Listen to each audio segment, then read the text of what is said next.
Well, God bless you, everyone. Thank you so very much for joining me this morning right here on the set of Kingdom Voice. My name is Apostle Lance Bellany, and as always, it is my pleasure to have you here with us and to be a part of the broadcast as we journey together into the kingdom, as we explore the kingdom of heaven as Elohim has established for us in our generation. So thank you so very much. I really appreciate it. And for all of you that have been um, so faithful to join us and to be a part of the broadcast and to be here with us, I really, really want to thank you for your continued support. It means so much to me, and it means so much to have you with us. It makes the journey so much more exciting because we get to share yours and you get to share mine. So thank you so very much. Um, I am really looking forward to today's discussion. And I'm going to ask you to really think about the topic that we're presenting. Is God love? If God is love, where did evil come from? And I guess the alternate paths that we're going to take as a result of that conversation and how we engage that conversation. So thank you all so very much. Um, and let's get started. If you haven't already done so, please subscribe to the channel. If this is your first time here with us and connecting with us on our Kingdom Voice platform, please subscribe to the channel and be a part of the community that is making this broadcast what it is. And if you would like to connect with us, you can do so here on the screen. You can see the ways and the various means by which you can connect with us: email, website, regular mail, our podcast. You can see that on the screen. And I really appreciate you reaching out to us. It does mean so much to us to have you connect, to have you let us know that you're listening, let us know that you're engaged. And it doesn't take a whole lot, an email or just a visit to the website and leave a message, or just visiting us on our podcast, or just letting us know that you're here on the broadcast with us. It means a lot to us to have you here with us and to engage with us on the broadcast. So thank you so very much. Um, and just allow me just for a minute to step away. Just bear with me here for just a second.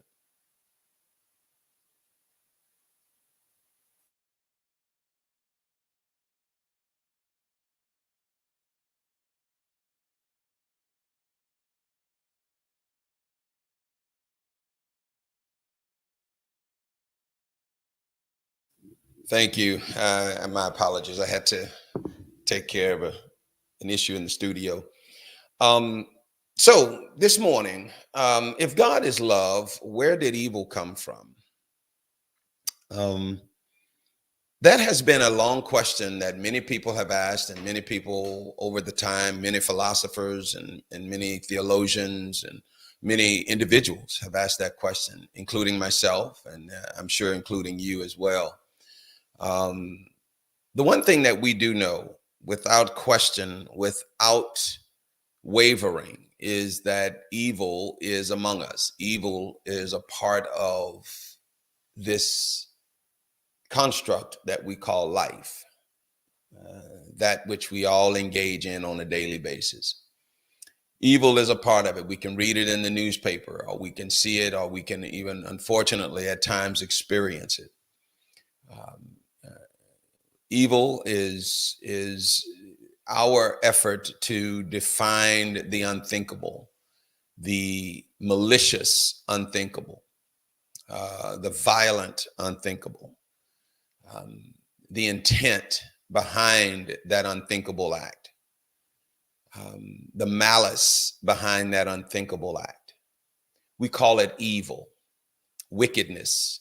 But evil is probably the most universal term. Wickedness starts to get into more of a religious flavor of the explanation. But evil is just, everybody understands evil. Everybody understands what you mean when you talk about evil. Every culture, every dialect, every language has an explanation or a definition for evil.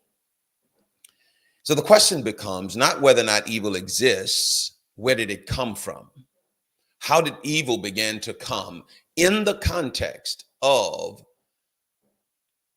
the God, the creator that we've all now come to know, being a God of love and the creator of all things? If that God did not create evil, then where did evil come from? You have many theologians and many philosophers begin to address this issue, some from the standpoint of defending God as if God needs defending, others from the standpoint of blaming God as if blaming God is somehow going to absolve them of their subjectivity to God.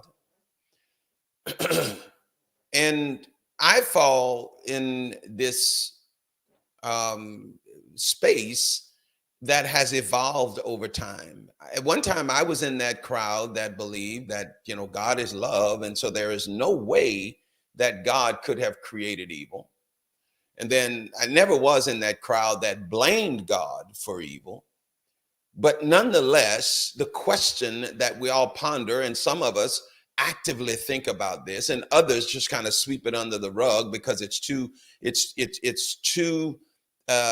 weighty of an issue to think about. And you say, well, it doesn't really bother me. It doesn't really bother this or that, the other.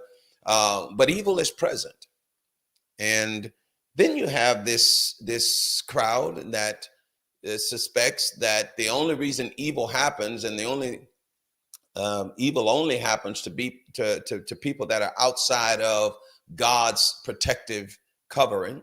And so we've got all of these different approaches and paradigms around evil. And so today I want to engage this conversation. This is and I see, Apostle, evil spelled backward is live.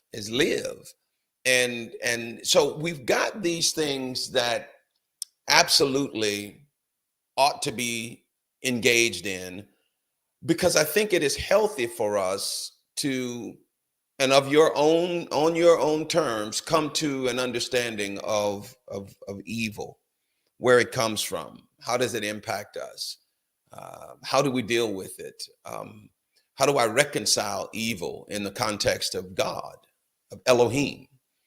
And so today, and I welcome your feedback. I'm not suggesting that I have all the answers, but I'm suggesting that we can have a conversation.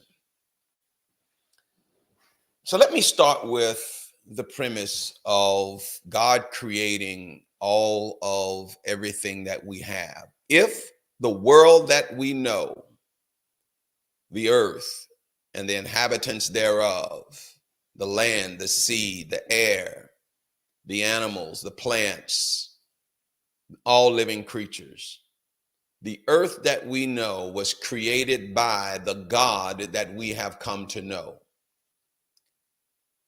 Theologians and philosophers, and more so theologians, have attempted to explain that the God that created everything and the God that sent Yeshua HaMashiach are two different gods. I don't know. I don't subscribe to that. I believe they're the same. They being Mother, Father, and Son, are the same gods that created everything. Okay.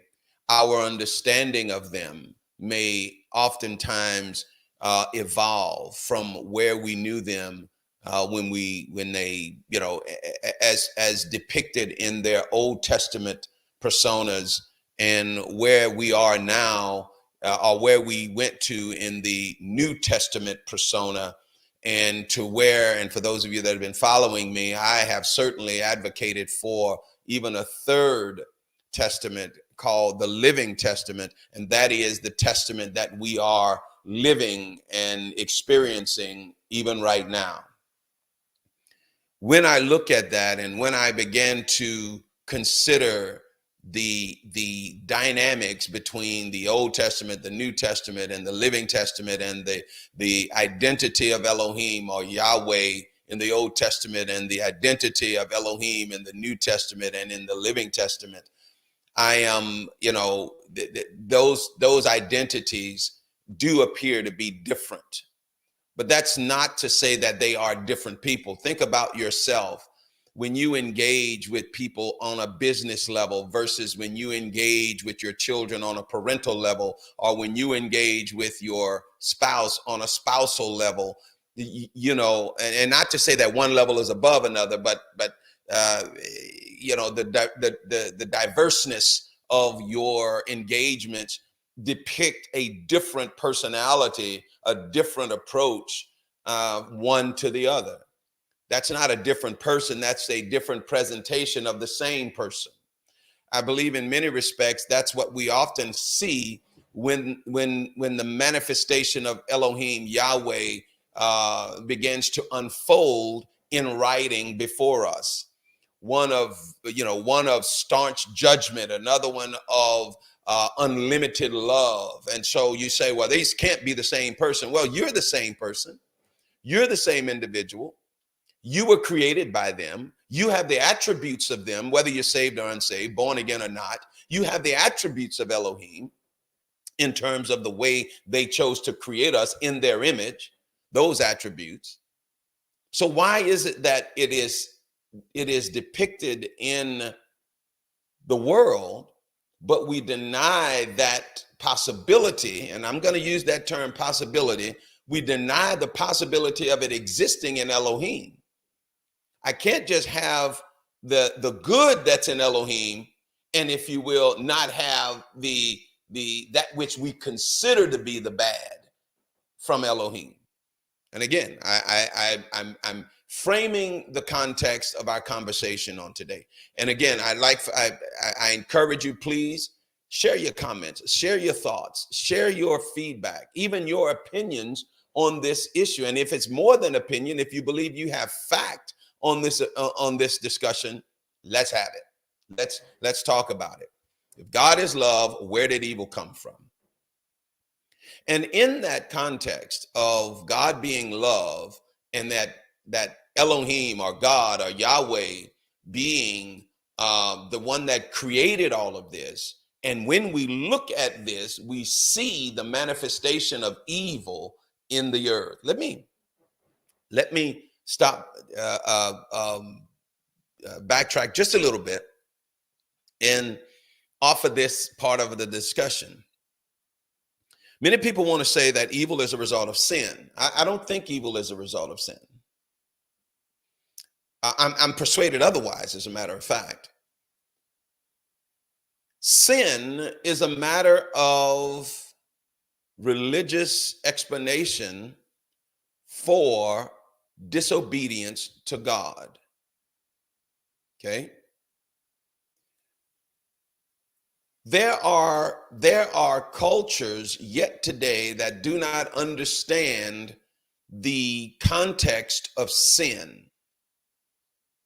Sin is relegated to the context of a religious, and let me just use that term religious, and I'm going to use it loosely in this explanation. Sin is an explanation, is an attempt to explain things in the context of a religious understanding of God. Okay? That's where sin comes from. Even Paul's explanation for sin, being that sin results from the law. Well, the law was a religious aspect of the Hebraic law that was instituted to a people to serve and follow God, which ultimately became the Levitical law and became a very religious, rigid application of that which was given by God to the Hebrews during the Exodus. Okay, so sin came as a result of that which God said being made into a religious structure and a religious presentation, for lack of a better word. And then sin became the answer for all things that departed God. That's where sin began to have its manifestation among us. But not everybody was under that type of construct. And even within that type of construct, sin became the explanation for evil. But outside of that construct, evil was still already present and active and engaged in by various people and so forth.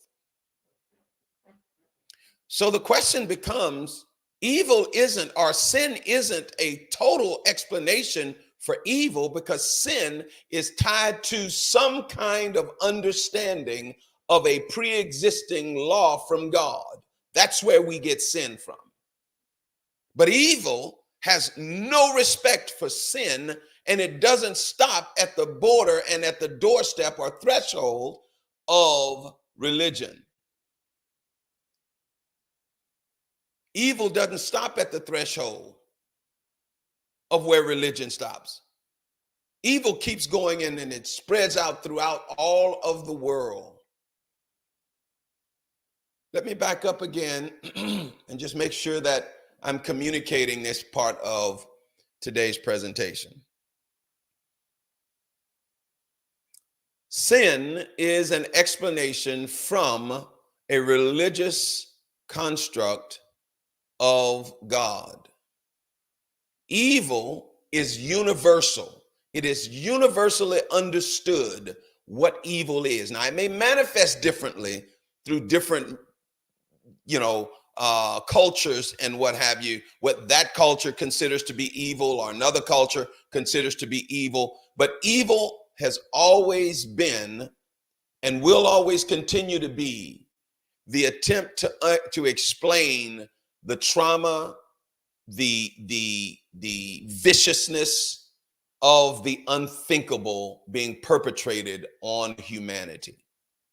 Okay, that's what evil is.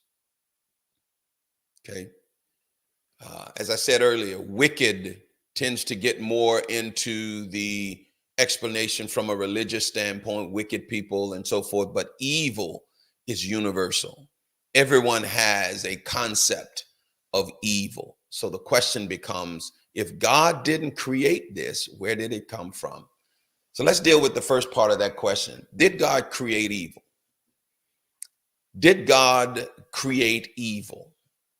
No. The conviction of this speaker, this person, Lance Bellany, is no, God did not create evil. Elohim, Yahweh, neither one of them, or neither manifestation of them created evil. Okay?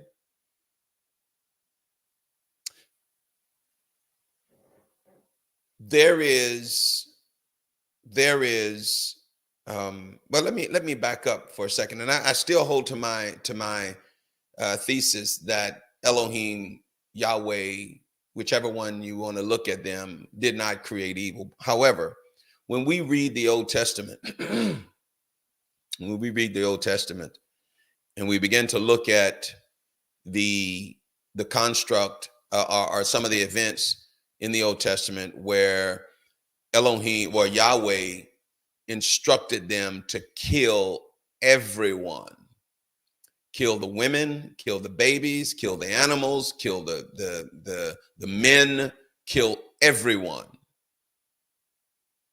as a part of his instructions or their instructions to the Hebrews.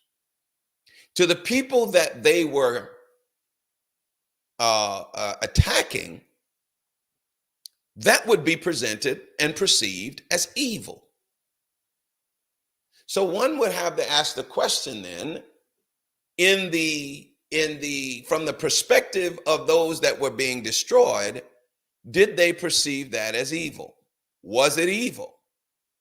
Was it something that they saw? Now, from a religious standpoint, we all call it just following God. Okay.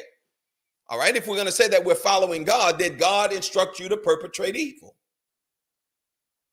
because you're destroying, you're killing, you are exacting retribution on those people. Now, one would even make the argument that, wait a minute, hold on for a second. Hold on for a second. That child didn't do anything to you, but you are destroying that child. Is that evil? So one would have to stop and pause and ask the question, did Yahweh create evil?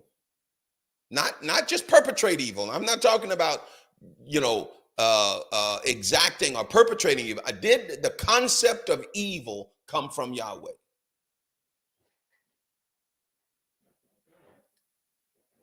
And the question that we have to begin to ask ourselves, and remember, again, this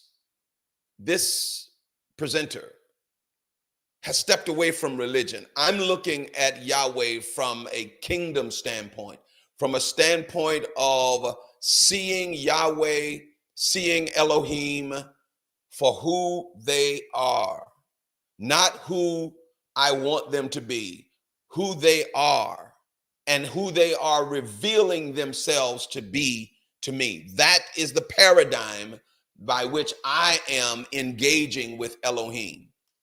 So let me back up for the sake of those of you that may be hearing this for the first time from me. There are several things that Elohim said to me on the beginning of this journey.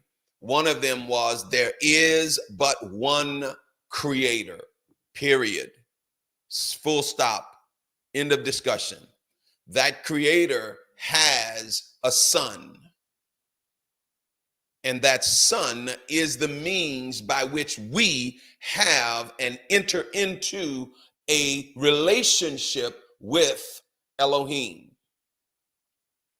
That son was manifested as Yeshua HaMashiach, as the firstborn of many brethren, if you will, or the firstborn of their sons in the earth. And I'm going to deal with that next week, what that absolutely means in my life, to have to have Yeshua be the firstborn of the sons in the earth. And how does that relate to me? But anyway, I digress. It is imperative for us to begin to allow Elohim to reveal themselves to us, and us stop projecting onto Elohim our idea of who they are. Let them tell us who they are. And in that respect and in that light, that's what I'm doing. And one of the questions that I am presenting, discussing, engaging in with Elohim is, where did evil come from? How do I explain evil? How do I reconcile evil? How do I bring that concept into a reconciled relationship with you? And so with that in light of that, I want to say that it's my position and my belief, and I'll share mine with you. I see some of you are starting to make some comments, and we'll get to those in just a little bit. I'll share my the position I've landed on with you, and we can dialogue around any differences, if at all, or even your contribution to this discussion. Let's have this discussion. Let's have it. So it's my position that Elohim did not create evil. Yahweh didn't create evil. Evil has become an outplay, a result of an aspect of Elohim being in the earth. Okay. We know that, and I accept that Elohim is life. Go back to something that Apostle Vincent Poole mentioned, that evil spelled backwards is live or live or life. Okay. I am of the belief that Elohim is life. Elohim is love. Okay. As a result of that, Elohim everything that attenuates toward life, live, love is the antithesis of evil. Okay? Life, love, live, all attenuates toward immortality and eternal living. Evil attenuates toward that which is separate from love, life, and live.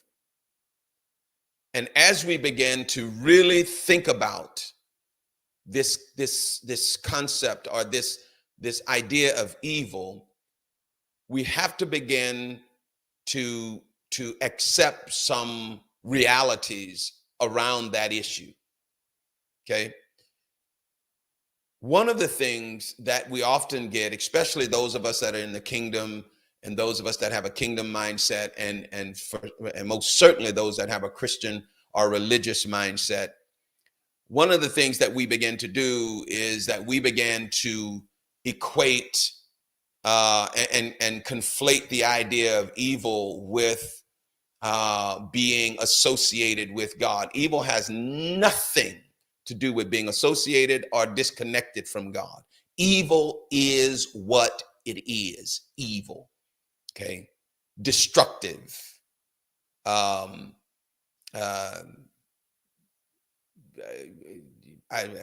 Spoiling. I'm lost. I'm looking for a word. Evil is what it is. Decaying. That's the word I'm looking for. It's a part of death. Okay. Elohim is a part of life. So those two things are inconsistent and incompatible with each other.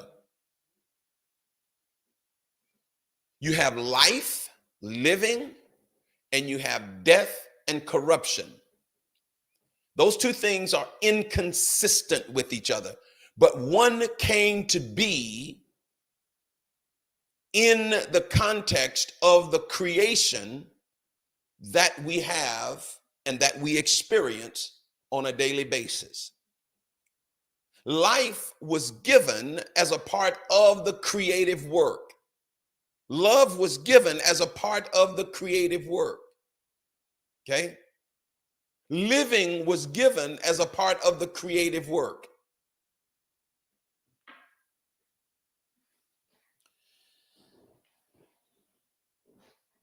Now let's talk about, for a few minutes, let's talk about what I would like to present as the demarcation where life, love, and living became separated or became disconnected from that which or humanity or the creation which was giving it life, love, and living. Okay? When we look at the phenomenon or the experience of Adam, and we know Adam, at least certainly from the explanation given in the Genesis, Adam separated himself from God. Now, many would call that sin in a religious construct. Okay? But there was something even greater than sin. Sin, that being called sin, didn't show up until sometimes after. Later on, men began to try to explain where sin, where evil and wickedness came from in the construct of the religious, within a religious construct, okay? And then sin began to be the term that would define and identify those that's death, darkness, and destruction and decay.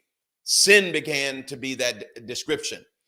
moving forward from there, everything after began to adopt that explanation, and thus the term sin became synonymous with evil for the religious. But then you have this whole swath of people out there experiencing evil from a standpoint separated from the religious explanation, and began to see it as the evil and you know and all of its manifestations. It is important for us to make and see that differentiation. So here we begin to recognize that when Adam departed from the life, the love, and the living, what resulted from there began to be void of life, love, and living, and began to experience death, decay, and destruction.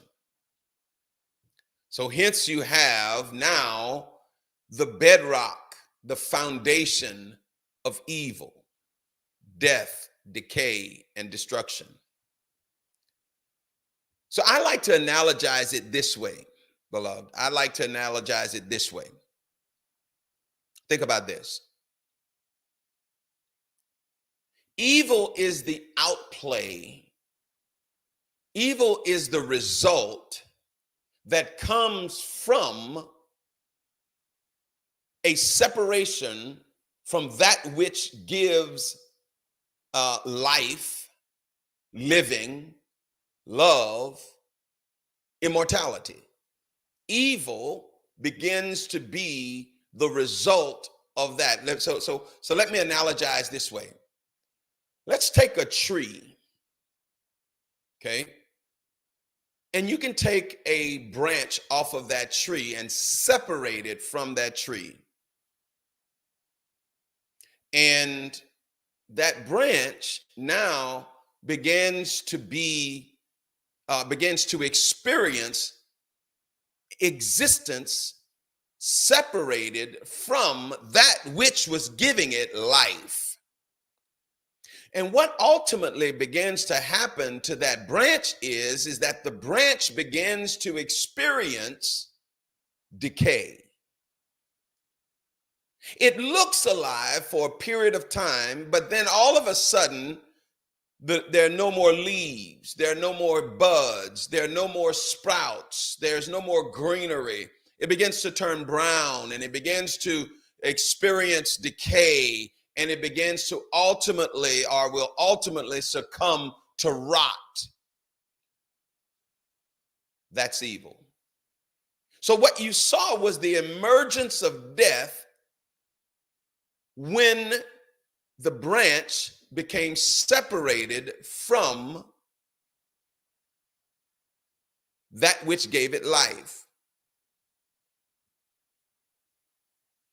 Death, decay, destruction began to emerge only when the branch was separated from that which was giving it life.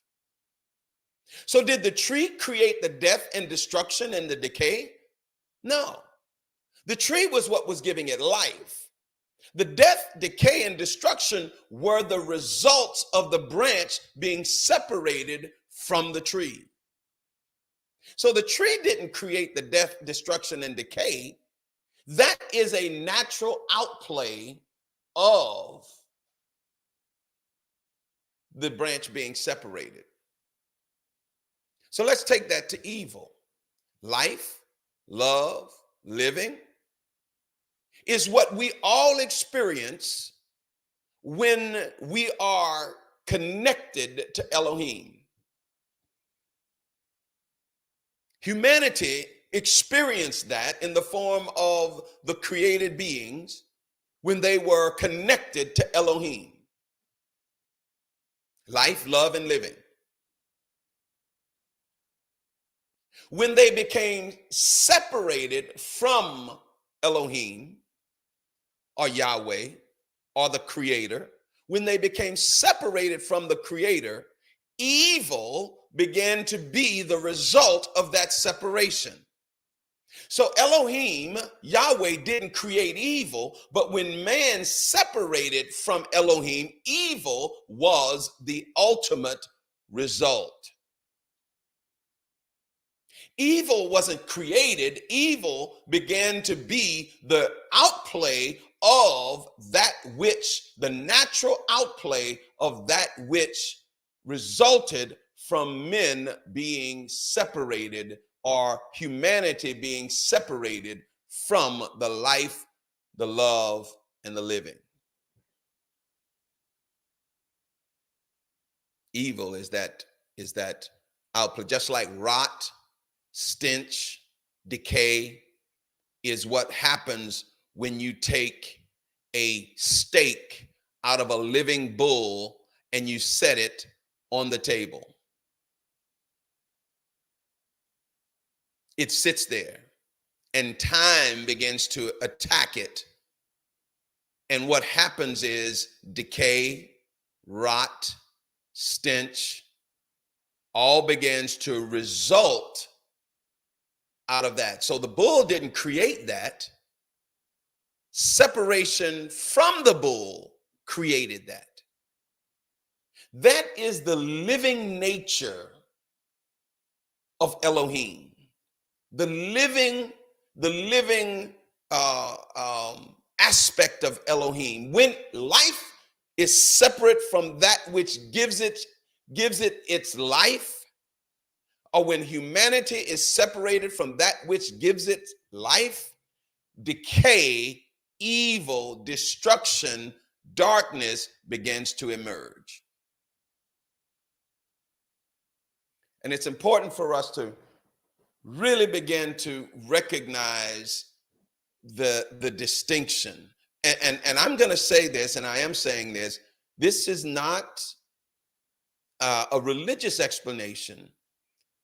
This is at best, my effort to give an understanding in the context of a creator, of the creator that I have come to know, okay, that I have come to know and to become intimate with. And as I shared that, and as I shared that, it's important for us to really begin to understand how important it is for Elohim to reveal themselves.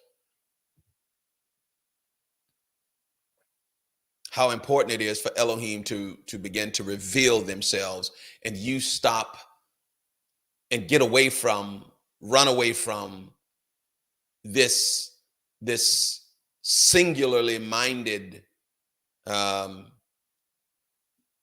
explanation for Elohim that we get from the written canon or the written text. And we have to begin to allow, as I said, Elohim to reveal themselves to us. Elohim cannot be interpreted. Elohim has to be revealed. They have to reveal themselves to you. That's a part of this living testament that we are engaged in right now.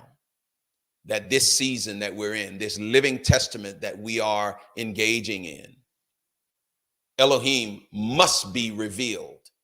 If you try to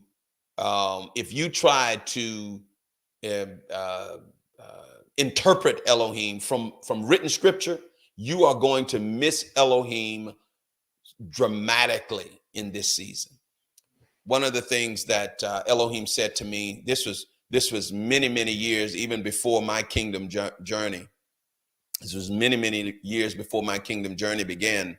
Elohim said to me, the season is coming when the religion will look for me the way they've always found me, and I will not be found by them that way. I want you to grab that for just a second. I want you to chew on that for just a second. Elohim, this was 20 years ago, 25 years ago now. Elohim said to me, religion will look for me the way they've always found me, but I will not be found by them that way. Okay. So they're going to be doing all the same things and all the same motions and all the same efforts and all the traditional let me back away from the familiar way that they've always engaged with me. And here, listen to this, and that I've engaged with them. Elohim is saying that. So they're going to look for me in those ways. And I did. I engaged with them. But I have purposed not to be found that way. And I will reveal how they will be intimate with me. At the time that Elohim said that to me 25 years ago, I saw that in the context of where I was, which was still very much in religion, in Christianity, in the church. I was there. I was committed, devout in the church. And so I understood it from that context. And as time progressed and understanding expanded, the kingdom journey emerged. And Elohim, what Elohim said to me those many, many years ago was quickened in me in such a more profound way that now I can make the statement to you and the declaration to you that Elohim unequivocally is requiring a revealed understanding rather than an interpreted understanding.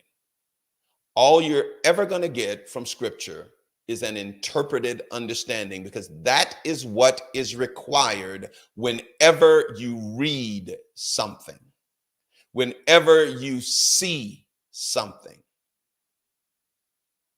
Okay?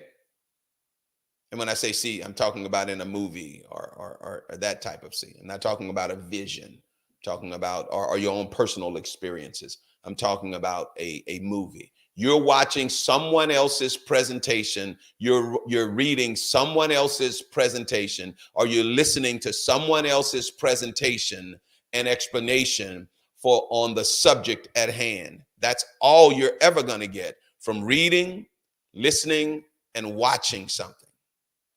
Elohim is saying, none of that is going to reveal who I am. You are going to have to get that from me. And that's where you begin to understand that Elohim's engagement in the earth, Elohim's influence in the earth, and how that manifests in our walk, in our journey of the kingdom. So back to our subject at hand. Did Elohim, if Elohim, or if God is love, where did evil come from? God is love. Yahweh and Elohim are the same God. They're not different, just manifestations of the same creator. They are the providers of life, and they are the providers of living and immortality and love. When humanity is separate from Elohim, evil is the result of the decay. Evil is a result of the destruction that happens when a living thing separates from that which gives it life. Amen. And so I want you, and we're going to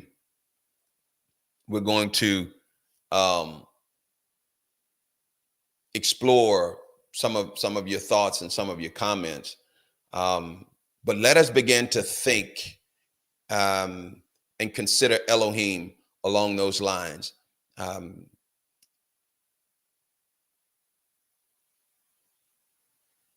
So it's important um, that it's important for us to really begin to grow and mature in these things. You can see the social spotlight, the impact of technology on our privacy and on our lives. We're going to talk about that here in just a few minutes. But that is coming at us. Religion will not be able to answer the things that are coming at us. Listen to me closely. Religion will not be able to answer the things that are coming at us. One of the things that Elohim said to me, when that which you believe cannot answer the questions being posed upon it, it is time to believe something else. I'll say that again. When that which you believe cannot answer the questions that it is facing, then it is time for you to believe something else. See, so many times the religion and our belief system has been challenged with questions that we didn't have answers for. So we made up answers that didn't make sense rather than adjusting what we believed. Or at least going back to the source, Elohim, and allowing Elohim to give us insight into the questions that we were being asked. And this is one of the questions: if God is love, where did evil come from? I had to go back to Elohim and allow Elohim to answer those questions. And that's what I just shared with you today, is the result of Elohim sharing with me concerning evil in the presence of this world and its connection to them. Okay.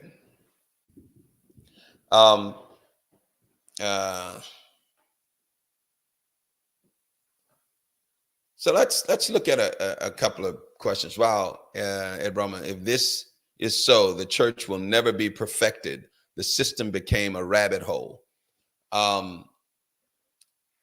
Michaela, I will say that your point about the church will never be perfected couldn't be more true. If you've listened to this broadcast and to this program, you understand that the church is an illegitimate presentation of the kingdom. It is a false identity that was stolen from the kingdom and the heirs of the kingdom and repackaged and defined as the church. And in that redefinition, were given attributes that it cannot it cannot substantiate. Those attributes that are given to the church belong to the heirs of the kingdom. Okay, the church cannot deliver those things. The church will not be perfected. The church is going to continue to be religious. It will continue to be impersonators. It is the kingdom and the heirs of the kingdom, the sons of God. And as I indicated earlier, in this living testament that we're living in this time of the living testament, it is the heirs of the kingdom that will begin to emerge and put forth the true identity of Elohim in the earth. Gary said this: when I see even yet do not understand love, I see we even yet do not understand love, but we are to understand evil so we can say we know love. Best for me is to understand our Elohim first. Absolutely, Garrett. I love the way you put that. If I can get with Elohim, Elohim will make sure that I understand that which I need to understand. The military has this principle called a need to know basis. And Eric, you're listening to this, and you know full well that term, on a need to know basis. Elohim often deals with us from that perspective on a need to know basis. When we have a need to know something, Elohim will make certain that we know it. Until then, we don't even have to be concerned with it because we don't need to know it. And Elohim will shield and protect us from that until we have a need to know. Then we become responsible for that. Okay. Ed Broadman, there are no more apostles alive today, only self-appointed fools. Thank you, Ed. I appreciate that. So what Ed just said, and I've heard that so many times, there are no more apostles alive today, only self-appointed fools. So if most of the time when people make that statement, they're referring to the 12, okay? They're referring to the 12 apostles that passed, and they make an exception for Paul. They make an exception for Barnabas, who were both apostles, not only the only apostles. And the only reason people believe that they were the only apostles is because they're the ones that are recorded most prominently in the Bible. And so they've based their entire understanding of God on the biblical representation of God. And so therefore, God does not exist outside of the biblical representation that has been put forth about God. Okay, so that makes me, according to Ed, that makes me a self-appointed fool. So Paul didn't get called by God. Barnabas didn't get called by God. After Jesus had gone away. So now all of a sudden, is Paul a self-appointed fool? No, they make exceptions for that because that's what religion does. Religion makes exceptions for what it wants to have, and then it now tries to explain away that which it can't offer an explanation for. So Paul and Barnabas weren't the only apostles. There was Aquila, there was a Priscilla. There were many apostles that were present, but it wasn't until religion showed up that religion did away with the advent of the apostolic voice. So I'm a self-appointed fool.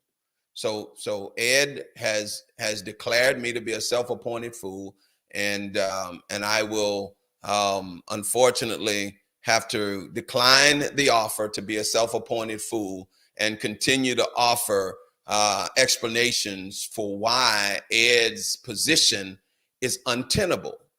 What he advocates is untenable. It doesn't make sense that God, Elohim, who appointed sons and heirs of the kingdom, would no longer call sent ones to the kingdom. I'll deal with that. That's a good point, Ed. Thank you for at least bringing that point to light. And so that's interesting. So I want to go back. Okay, so now I see, Michaela, you responded to that. Wow, Ed Broadman, if this is so, the church will never be perfected. The system becomes a rabbit hole. That's Ed. Now, Michaela, I see the point that you were making to Ed's point. Ed couldn't be further out of line and further away from the truth of what is truly taking place in this season. And here's the irony of a comment like what Ed made. The irony of that. On the one hand, they make exceptions and they make allocations for the additional apostles that came, that were written about in Scripture, right? They make exceptions for that. Oh, well, there's a reason that Paul got called and Barnabas got called and all of the other ones that were written in the Bible. But we don't have that today. Well, who said so? Who made that call? And I'll tell you who made that call. The religious construct of the Roman Catholic Church made the call that decided that they and they alone would be the voice of God. So they came up with the Pope, cardinals, bishops, and all the other hierarchy that falls within the Roman Catholic Church. And then now We have the pastors, apostles, prophets, evangelists, and teachers. So those don't exist. Only the pastor does. So if the apostle died, well, why didn't the pastor die? It doesn't make sense. And trying to make sense out of something that doesn't make sense will make you a madman. Okay.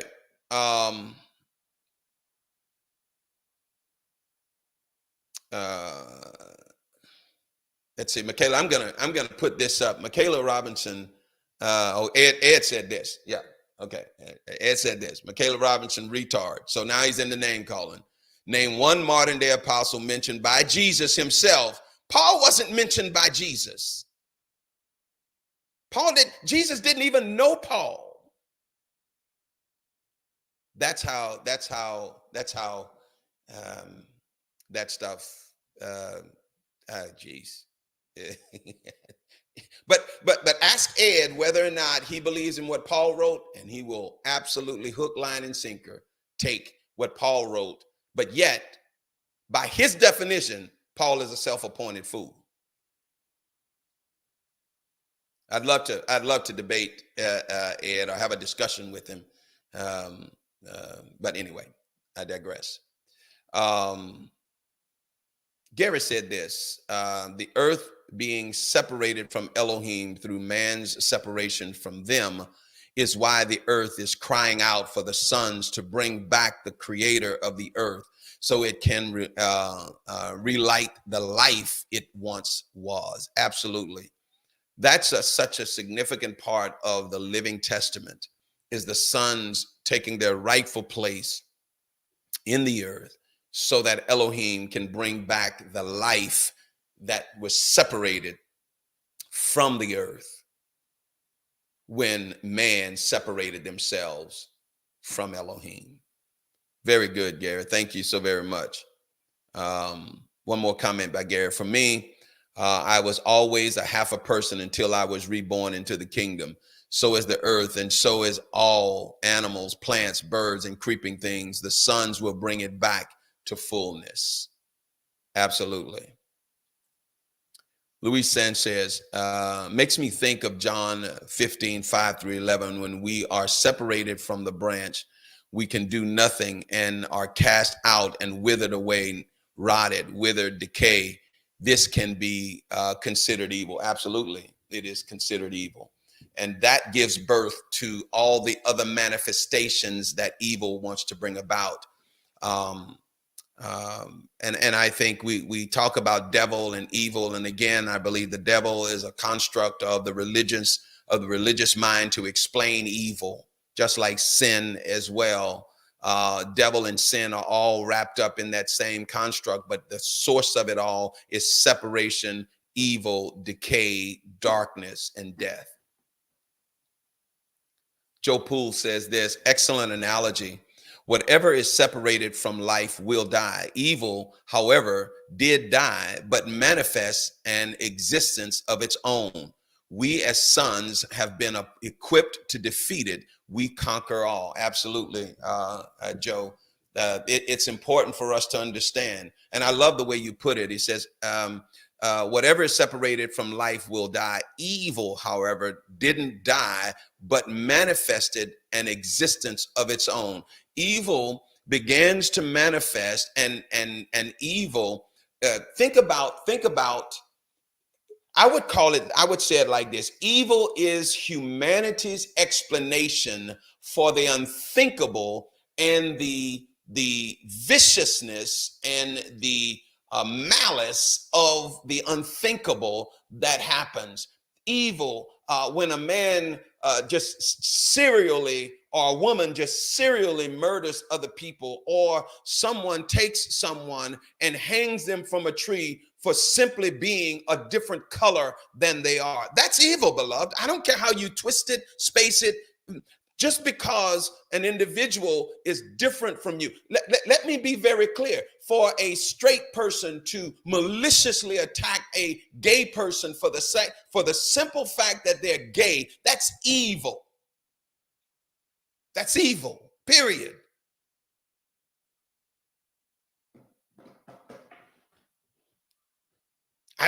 I'm not an advocate of homosexuality and the like, but I am certainly not an advocate of perpetrating violence and evil against them for the simple fact that they're evil. I mean, that they're gay, excuse me, or homosexual, or lesbian, or transgender, whatever the case may be. I vehemently disagree with who they are and what they are. And will say that openly.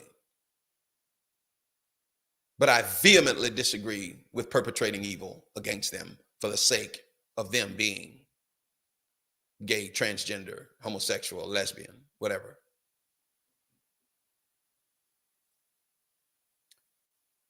Apostle Vince says this: the statement by Ed Broadman says that he actually has no understanding of Ephesians 4 as it was written. Absolutely, Apostle. I oftentimes these people leave me speechless at the sheer, and I use this term not maliciously, but ignorance of the facts around what they're talking about. They just spout off the talking points and are ignorant of the facts that they are actually talking about. Okay, so let's talk about our social spotlight for the day. I'm going to share some things with you. Let me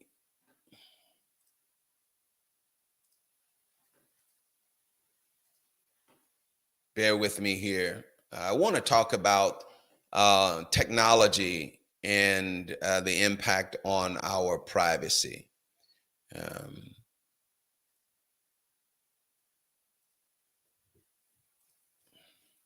Bear with me as I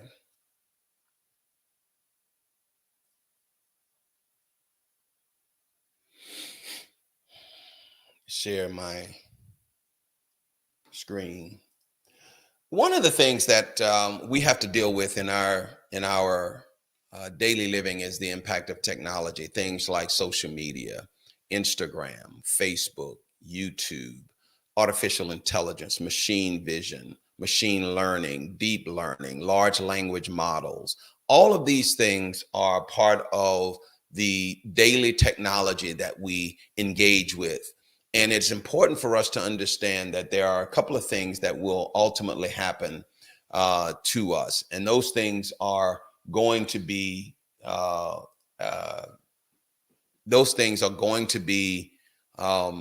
continually intruding into our lives. Okay. I've often said to people that artificial intelligence is here. It's here to stay. Artificial intelligence isn't going anywhere. It is going to continue to impact our lives. Jobs are going to be lost. People are going to have to re-educate themselves. People are going to lose their current positions. It is going to inevitably happen. I'm old enough to remember the role of the secretary in its traditional understanding. I can remember moving into the professional realms, and the secretary was there to take notes, and the secretary was there to send out correspondence, and she was there, or he was there to do a number of things as a part of their daily activity. And then along came the personal computer, and then along came email, and then along came all of those things that supplanted the role of the secretary. Okay. And then all of a sudden now the secretary's role is gone. Why? Because the personal computer put all of that power in the hands of the person that was actually in need of those services and those skills. And so artificial intelligence is going to have a similar impact on us. If you have not began to understand the impact of artificial intelligence, it would behoove you to begin to recognize that now. Truck drivers, for example, are going to be put out of jobs. Why? Because artificial intelligence is going to allow self-driving vehicles.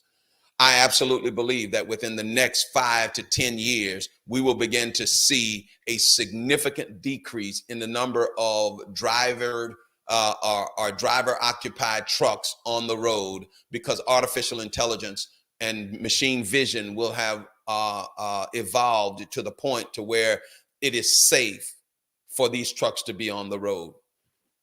I right now am involved in a technology that promotes artificial intelligence within the safety space.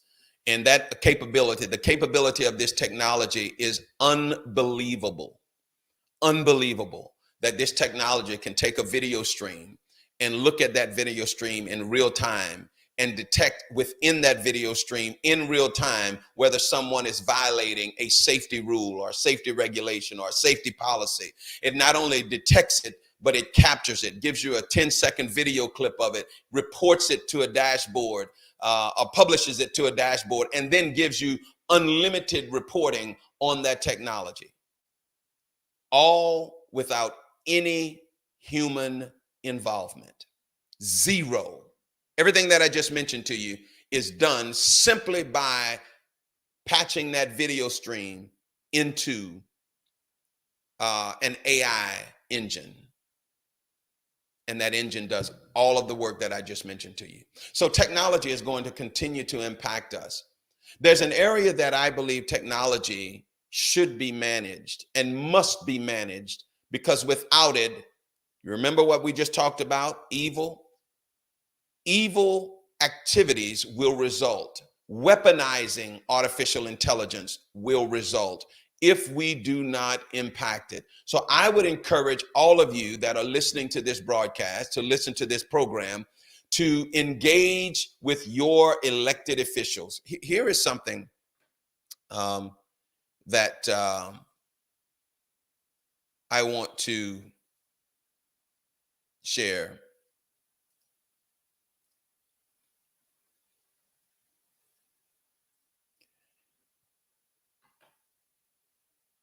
The technology is both a convenience and an invasion of our privacy. Many would say we cannot have both. I beg to differ. I believe we can have the convenience of technology and the preservation of our privacy.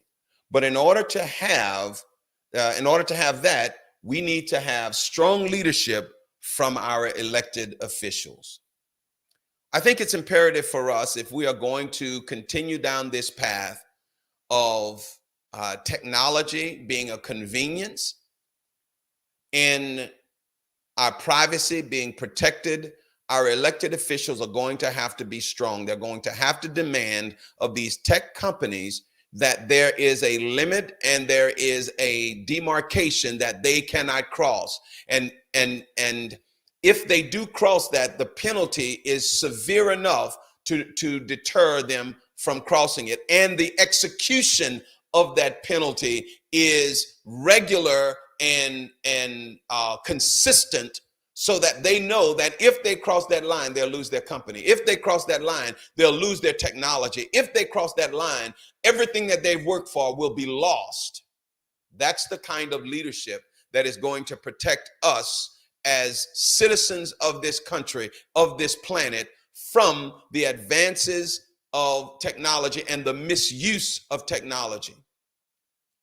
It's important for us to understand that if we will hold our elected officials accountable for enforcing fair, free, and safe advancement of technology, we will all enjoy the benefits of technology and also maintain our privacy in the process.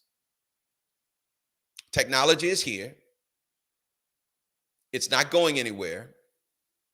We do well if we manage it, and that we demand of those that can manage it that they do so. So that's my take on the impact of technology on our privacy. One last thing before we close. Machine vision will allow, or not machine vision, large language models allow these technologies to amass unlimited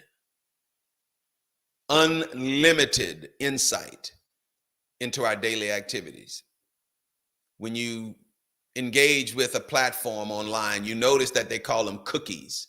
Nice, innocuous little term. Those cookies are picking up information about you. And those cookies are picking up information that tell them your habits, your tendencies, your practices, your traffic, all of the things that they need to know about you.